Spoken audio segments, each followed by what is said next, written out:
गांव के एक कच्चे मकान में, जिसकी दीवारों से मिट्टी झड़ रही थी और छत में जगह जगह से रोशनी दाखिल हो रही थी, एक शख्स अपने खानदान के साथ जिंदगी गुजार रहा था। ये शख्स लाकमान था। इसकी बीवी और 2 छोटे बच्चे थे, मगर उनके चेहरों पर खुशी नाम की कोई शय ना थी। गुर्बत और भूख ने सबके चेहरों से रौनक छीन ली थी। पिछले कई महीनों से हालात बद से बदतर हो रहे थे। गांव में बारिश कम हुई, खेत सूख गए और मजदूरी के मौके तकरीबन खत्म हो गए। जो थोड़ा बहुत अनाज और पैसे घर में थे, वो भी कब के खत्म हो चुके थे। अब नौबत यहाँ तक आ पहुंची थी कि सुबह का खाना खाते हुए ये यकीन नहीं होता था कि शाम को कुछ खाने को मिलेगा आ नहीं। लाकमान सुबह सवेरे उठता, गांव के मुख्तलिफ गोशों में जाकर काम ढूंढता। कभी किसी खेत के मालिक के पास जाता, कभी किसी जानवर पालने वाले से बात करता, मगर जवाब एक ही मिलता, लाकमान भाई, हमें खुद रोजगार नहीं मिल रहा, तुम्हें कहां से दे। ये अल्फाज इसके दिल को चीर देते। हर दिन खाली हाथ वापस आना इसके लिए जिल्लत बन चुका था। बीवी खामोश रहती, मगर इसकी आंखों में छपी मायूसी लाकमान का दिल मजीद बोझल कर देती। एक दिन सुबह से शाम तक दरबदर फिरते हुए लाकमान का सब्र जवाब दे गया। वो गांव के किनारे एक बड़े पेड़ के नीचे जा बैठा। धूप हल्की हो रही थी, पर इसके दिल में जलती हुई बेबसी मजीद तेज हो रही थी।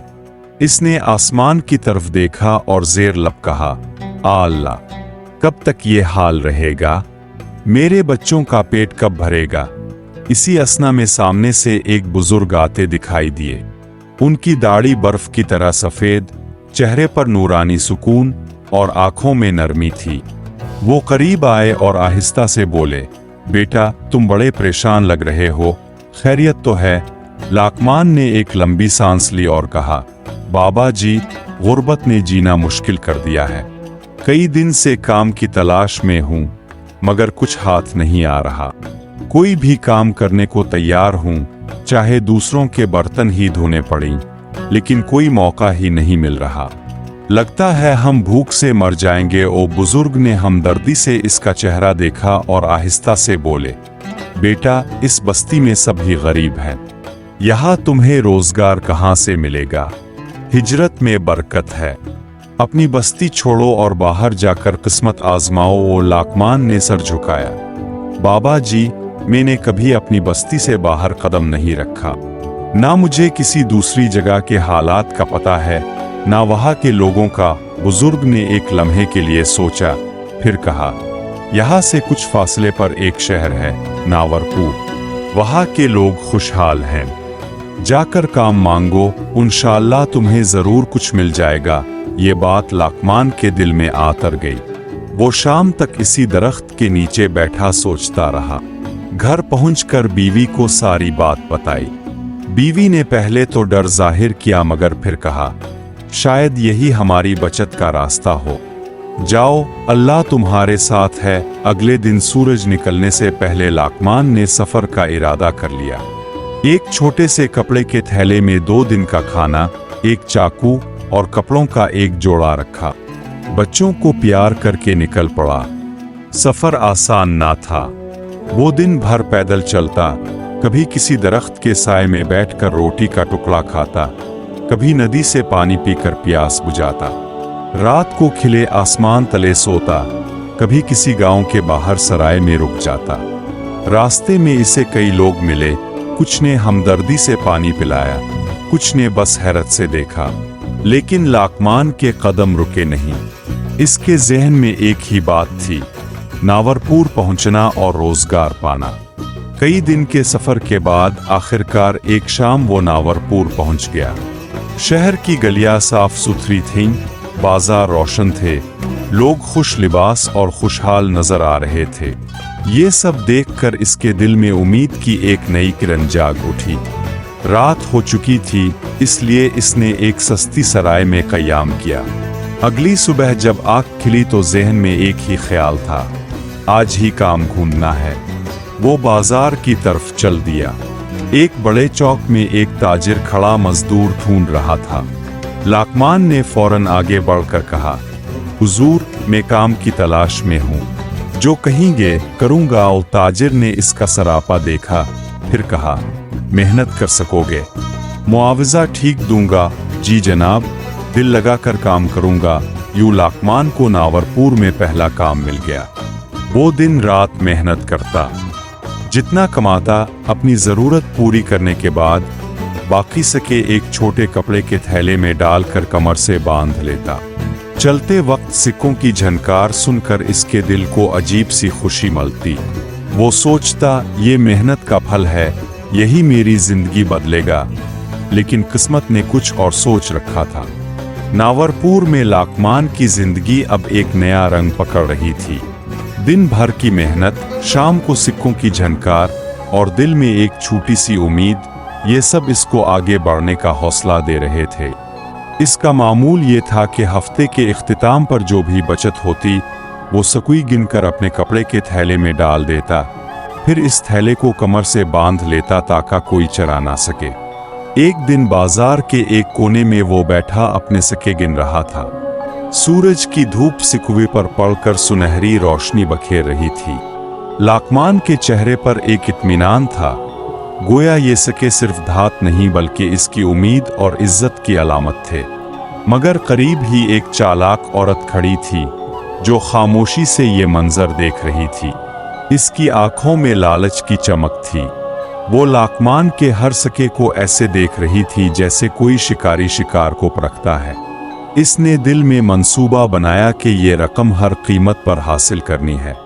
अगले दिन जब लाकमान बाजार से गुजर रहा था, वो औरत अचानक इसके सामने आ खड़ी हुई। इसके साथ 2 बच्चे भी थे जिन्हें वो रू रू कर चुप करवा रही थी। अचानक वो जोर से चिल्लाई, लोगों सुनो, ये मेरा शौहर है।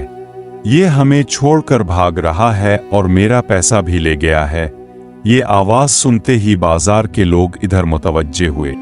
कुछ दुकानदार अपनी दुकानों से निकल आए, कुछ राहगीर रुक गए। सब हैरानी से लाकमान को देखने लगे। लाकमान तो जैसे स्वान रह गया। इसने कभी इस औरत को देखा तक नहीं था। वो घबरा कर बोला, ये कौन है? मैं इसे जानता भी नहीं। औरत मगर रोने और चीखने में लगी रही। ये झूठ बोल रहा है। ये मेरे घर से 80 सिक्के लेकर भाग गया है। ये मेरे बच्चों का बाप है। लोगों के लिए फैसला करना मुश्किल था। औरत के साथ बच्चे भी थे जो रोने का ड्रामा कर रहे थे। किसी ने कहा, ये तो वाकई बुरा आदमी लगता है। किसी ने कहा, शायद औरत सच कह रही हो। आखिरकार हुजूम में से किसी ने कहा, चुल्लू काजी के पास चलते हैं, वो फैसला करेगा। यूं लाकमान को इस औरत के साथ काजी के दरबार में ले जाया गया। काजी के सामने औरत ने अपना दावा पेश किया, जनाब नवाला, ये शख्स मेरा शौहर है। इसने मेरा पैसा चा रहा है और मुझे और मेरे बच्चों को छोड़कर भाग रहा है। काजी ने लाकमान की तरफ देखा, क्या ये तुम्हारी बीवी है? नहीं जनाब, मैं इसे जानता भी नहीं। काजी ने औरत से पूछा, तुम्हारे पास कोई सबूत है कि ये तुम्हारा शौहर है और पैसा तुम्हारा है? औरत ने अपने बच्चों की तरफ इशारा किया, ये दोनों गवाह हैं। और जनाब, इसके थैले में जो 80 सिक्के हैं वो मेरे घर के हैं। काजी ने लाकमान का थैला मंगवाया। गन्ना तो वाकई 80 सिक्के निकले। ये गिनती औरत के दावे से मलती थी, जिसने काजी के दिल में शक डाल दिया। काजी ने कहा, लाकमान, तुम्हारे पास कोई गवाह सबूत है कि ये सिक्के तुम्हारे हैं? लाकमान ने सर झुका लिया, जनाब, मेरे पास कोई गवाह नहीं। ये मेरी मेहनत की कमाई है, मगर मैं अकेला हूँ, मेरा कोई सबूत नहीं हो। काजी ने हिचकिचाते हुए फैसला सुनाया, चूंकि औरत के दावे और सिक्कों की गिनती में मुताबिकत है, ये सिक्के औरत को दिए जाए। लाकमान का दिल टूट गया। मेहनत के सारे दिन एक लम्हे में रायगा हो गए। औरत फातिहाना मुस्कुराहट के साथ सिक्के लेकर चली गई। लाकमान बेबस होकर बाजार में वापस आ गया। दिल में सिर्फ मायूसी और गुस्सा था। वो बाजार के एक कोने में बैठकर सर पकड़ कर रोने लगा। इतने में एक बुजुर्ग खातून, जिनके चेहरे पर उम्र का वकार और आंखों में शफकत थी, करीब आए। वो एक छोटे से दस्तरखान पर बैठकर रोटी और सालन खा रही थीं। उन्होंने कहा, बेटा इव कुछ खा लो, तुम्हारे चेहरे पर गम साफ झलक रहा है। लाकमान ने पहले इनकार किया, मगर खातून के इसरार पर बैठ गया। खाने के बाद इसने सारी कहानी सुना दी। खातून ने गौर से सुना, फिर हल्की सी मुस्कुराहट के साथ कहा, बेटा अगर तुम चाहो तो तुम्हारा पैसा वापस आ सकता है। लाकमान ने हैरत से पूछा, क्या वाकई? कैसे? खातून ने कहा, कल काजी के पास जाओ और कहो कि तुम सफर पर जा रहे हो और अपने बड़े बेटे को साथ ले जाना चाहते हो। लाकमान ने उलझ कर कहा, मगर मेरा तो कोई बेटा ही नहीं। खातून हंस पड़ी। यही तो राज है। अगले दिन लाकमान काजी के पास गया। काजी ने हैरत से पूछा, तुम क्यों आए हो? लाकमान ने कहा, जनाब मैं एक लंबे सफर पर जा रहा हूं और चाहता हूं कि मेरा बड़ा बेटा मेरे साथ जाए। काजी ने औरत को बुलाया और कहा, ये तुम्हारा शौहर है ना, तो इसका हक है कि वो अपने बड़े बेटे को साथ ले जाए। औरत फौरन घबरा गई, जनाब ये मेरा शौहर नहीं है, ये कैसे मेरा बेटा ले जा सकता है?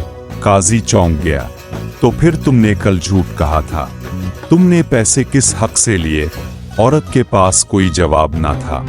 काजी ने हुक्म दिया कि वो फौरन सके वापस करे। ना सिर्फ ये, बल्कि काजी ने इसे झूठ और धोखे के जुर्म में सजा देते हुए दागिनी रकम लाकमान को देने का हुक्म दिया। लाकमान ने शुक्राने के आंसू बहाए और फौरन बुजुर्ग खातून के पास गया। उनके हाथ चूम कर बोला, अपने मेरी इज्जत और मेहनत बचा ली, अल्लाह आपको जजा दे। ओ खातून ने कहा, बेटा ये दुनिया अक्ल से जीती जाती है, मेहनत के साथ साथ दिमाग भी इस्तेमाल करो। नावरपुर में पहले धोखे के बाद लाकमान ने एक बात सीख ली थी, इस शहर में मेहनत के साथ साथ होशियारी भी जरूरी है। बुजुर्ग खातून की मदद से इसने अपने सके वापस हासिल कर लिए थे, बल्कि दुगनी रकम मिली थी। ये रकम इसने एक मजबूत थैले में डालकर अच्छी तरह बांध लिया और अब वो ज्यादा मोहतात रहने लगा। चंद हफ्तों बाद लाकमान की शोहरत बढ़ने लगी। लोग इसे एक मेहनती और ईमानदार मजदूर के तौर पर जानने लगे। दुकानदार इसे काम पर बुलाते और वक्त पर इसकी मजदूरी अदा करते। लेकिन दुनिया में हर शख्स नेक नियत नहीं होता। बाजार का अमीर दुकानदार। शहर के बड़े बाजार में एक कपड़े का ताजिर था जिसका नाम हाजी करमदीन था। इसका दुकान का बोर्ड चमकता था और ग्राहकों का तांता बंधा रहता। लाकमान अक्सर इसके सामने से गुजरता मगर कभी बात नहीं हुई थी। एक दिन हाजी करमदीन ने लाकमान को बुलाकर कहा, भाई मैंने सुना है तुम ईमानदार हो, मुझे थोड़ा सा माल बाहर शहर भेजना है, लेकिन अभी मेरे पास वक्त नहीं। क्या तुम ये माल 2 दिन के लिए अपने पास रख सकते हो? लाकमान ने अमानतदारी के जज्बे से फौरन हाँ कर दी। हाजी करमदीन ने एक भारी थैला दिया और कहा, इसमें कीमती कपड़ा और कुछ सके हैं, 2 दिन बाद मैं आकर ले लूंगा। लाकमान ने थैला अपने कमरे के कोने में रख दिया। इसने खोला भी नहीं। 2 दिन बाद हाजी करमदीन आया, मगर इसके साथ 2 गवाह भी थे। आते ही इसने सख्त लहजे में कहा, लाकमान वो थैला वापस करो जो मैंने दिया था। लाकमान ने मुस्कुरा कर थैला उठाकर इसके हवाले किया। हाजी करमदीन ने थैला खोला, अंदर देखा, फिर अचानक गुस्से से चलाया, ये थैला खाली है, तुमने मेरा माल चरा लिया। ये सुनते ही दोनों गवाह भी बोल उठे, हैक, हमने देखा था कि हाजी साहिब ने थैला दिया था। लोग इकट्ठे हो गए। हाजी करमदीन ने काजी के पास जाने की धमकी दी। लाकमान के ओसान खता हो गए। इसे फौरन वो दिन याद आया जब पहली औरत ने धोखा दिया था। इसने फैसला किया कि वो अब फौरन बुजुर्ग खातून के पास जाएगा। लाकमान भागता हुआ खातून के घर पहुंचा। सांस फूल रही थी। इसने पूरा वाकया सुनाया। खातून ने गौर से सुना और फिर मुस्कुराई, बेटा ये फिर धोखे का खेल है, मगर फिक्र ना करो, कल काजी के सामने ये लोग खुद फंस जाएंगे। अगले दिन काजी के दरबार में हाजी करमदीन ने बुलंद आवाज में कहा, जनाब नवाला, ये शख्स मेरी अमानत खा गया है। मैंने इसे कीमती माल दिया था और ये खाली थैला वापस दे रहा है। काजी ने लाकमान से कहा, क्या तुमने ये माल लिया था? लाकमान ने जवाब दिया, जी जनाब, थैला मैंने लिया था मगर मैंने खोला भी नहीं। जैसे मिला था वैसा ही वापस किया। काजी ने पूछा, तुम्हारे पास कोई गवाह है? लाकमान ने कहा, जी हक, ये बुजुर्ग खातून गवाह हैं कि मैं थैला लाया और सीधा अपने कमरे में रखा। खातून आगे बढ़ी और काजी के कान में आहिस्ता से कहा, जनाब एक बात पूछिए हाजी करमदीन से, जब अपने लाकमान को थैला दिया था तो इस पर कोई मेहर निशानी लगाई थी? काजी ने ये सवाल किया। हाजी करमदीन चौंक गया, फिर कहा, जी नहीं, मैंने मेहर नहीं लगाई। खातून ने कहा, तो फिर आप कैसे साबित करेंगे कि ये वही थैला है? ये थैला तो आपका हो भी सकता है और किसी और का भी। अपने कोई पहचान नहीं रखी, ना गवाह को अंदर मौजूद माल दिखाया। ये सुनकर काजी ने हाजी करमदीन की तरफ शक की नजर से देखा। फिर लाकमान से पूछा, बेटा क्या तुमने थैला दिया था? जी जनाब, लेकिन मैंने कभी अंदर नहीं देखा। काजी ने हाजी करमदीन से कहा, तुम्हारे पास कोई सबूत नहीं कि माल अंदर मौजूद था, लिहाजा तुम्हारा दावा मुस्तरद किया जाता है और झूठे इल्जाम के जुर्म में तुम्हें जुर्माना अदा करना होगा। हाजी करमदीन के चेहरे का रंग उड़ गया। वो मजबूरन जुर्माना अदा करके वापस चला गया। ये दूसरा वाकया नावरपुर में बहुत मशहूर हो गया। लोग लाकमान को सिर्फ मेहनती नहीं बल्कि समझदार भी कहने लगे। बुजुर्ग खातून ने इसे मशवरा दिया, बेटा अब तुम सिर्फ मजदूरी ना करो, अपना छोटा सा कारोबार शुरू करो। लाकमान ने अपने बचाए हुए सिकवी से अनाज और कपड़े का थोड़ा सा सामान खरीदा और बाजार में एक छोटी सी दुकान खोल ली। वक्त के साथ इसकी ईमानदारी और समझदारी ने इसे शहर के कामयाब ताजिरों में शामिल कर दिया। और यूं जिस शख्स के पास कभी दो वक्त की रोटी नहीं होती थी, वो अब दूसरों को रोजगार देने लगा। इसकी कहानी नावरपुर में मेहनत, सब्र और अक्ल की मिसाल बन गई।